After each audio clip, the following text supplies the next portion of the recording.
If you don't feel sorrow when you do tshuva, the tshuva is not 100%. You have to have charata. If you just stop doing the averah, that's very nice. But to have a complete tshuva, the Zohar explains, is tshuva tata'ah, a lower level tshuva, tshuva ila'ah, higher level tshuva. Chassidut explains tshuva tata'ah is tshuva from fear, tshuva ila'ah is tshuva from love.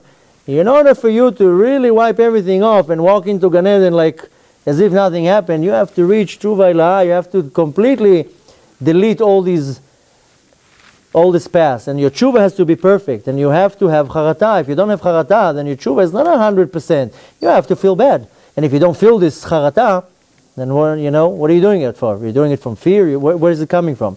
So it's not so simple to do tshuva. You have to reflect back on your past and remember what I did. Hold on, she's waiting a long time. Yes. No, the girl in the back. What does the neshama look like? Does that like have an actual? No look. Well, okay. The general answer, this has no look.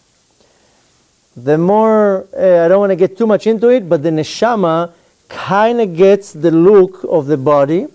The same way if you take like dough or mud or anything and you put your hand in, you leave an impression. So the neshama goes into the goof for 60, 70, 80 years, it gets some type of an impression. But that's not really the neshama, that's the nefesh. So the neshama itself doesn't have a look. But the neshama has 5 levels of the neshama. We know the highest level is called Yechida. It has nothing to do with us at this point of the world. Then the lower level of the neshama is called Chaya. Then a lower level is the actual neshama. Then Ruach and Nefesh. In our body we have Nefesh, Ruach and Neshama, and they get dressed one inside the other, like you put cups one inside of the other. Most of what we do here corresponds to the Nefesh, not to the Neshama Bechlal. If you're lucky, you get elevated and you get promoted to start dealing with the Ruach. But the Nefesh is the one who gets kind of the molding of the goof. That's why the nefesh stays next to the kever, next to the grave. And when people who died, come to people in their dream, it's because this impression of the nefesh is still in this world. So when a met comes to somebody in a dream, the person in the dream sees the image. But the neshama, it's so far removed that it has no shape, no size, no color, no nothing. But it's something that we can't even understand in my mind. It's almost like asking, does a smell, a scent, how does it look? I smell a beautiful perfume, but it's not tangible. You can't hold it, you can't define it. You don't know if the smell is from here to here or from here to there. It's ruchani midai. So neshama is like something what's called mufshat. It's ifshar, you can't define it. Has no shape, color, size, or anything. Huh? You can sense the neshama. Yeah, but she's asking if it has a look. The look has no look. And also all the senses, the chushim, everything is a very low level of corresponding to the nefesh and the ruach. All the neshama smells so good, or just the tzaddikim smells so That's more like a metaphor. What does that mean? It means that, the Torah comes and tells us so we can picture in our mind how something is. It's almost like saying, the Torah is talking about, Yad Hashem. Hashem doesn't have a Yad. Or Einei Hashem. Hashem doesn't have eyes. It's like kind of a mashal for us in our mind to picture how it kivyachol looks. I sense it. Bechlal, a lot of people have some type of a misconception with Bchira Chofshit. Free choice, it doesn't mean that you wake up in the morning and if you choose a white shirt or a blue shirt. That Hashem doesn't care. Even though Hashem knows. That's not your bchira chofshit, your free choice, Hashem, that everybody's talking about. That free choice corresponds to when you're coming to a crossroad and you have the opportunity to do the mitzvah or not to do the mitzvah. Or you have the opportunity to do the sin or not to do the sin. Here's the free choice.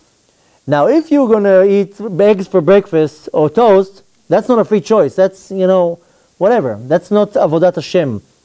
The free choice kicks in that when you walk in the street, a person turns to you and tells you, can you help me? I need you to help me push the car. Now comes the free choice. Will you help that person? Or will you tell him, I'm in a rush? Or you go down the street and you're about to do chas v'shalom and avera. Will you do it? Or will you say, no, I don't want to do it? This is where the free choice is really measured. So here I had no intervening. What I saw, scenes in my life, it really didn't... okay, maybe I had a small advantage. So when I saw my wife, I was like, okay, it's my wife. But regardless to that, 3-4 dates, I was like, it's a perfect match. Besides that she looks like the girl, the match is perfect. So I did 3 dates before I proposed instead of 7 dates like other people. So maybe in a few things I had choice. But I didn't see what job I'm going to have, where I'll live, things like this that I could say, oh, I remember seeing this. Ah, okay, let me do this. That I don't have. That's why most of what I remember is things that has nothing to do with really choosing. It's like you going on a train ride. Your choice is to get down on this stop. But the view you see on the train, that's not your choice. It's the view. So what I saw is kind of the view. My kids, my wife, like a train. You look throughout the window, you see things. So it didn't affect at all the free choice. The free choice is still there. And you were talking about the amount of kids earlier. So is that also something that you know you have a certain number, like, and that's it, like ad kan? Is that something that's also like the not your free choice, and you saw it? The thing is that first of all, it doesn't mean. Let's say, for the sake of the example, I saw 5 kids.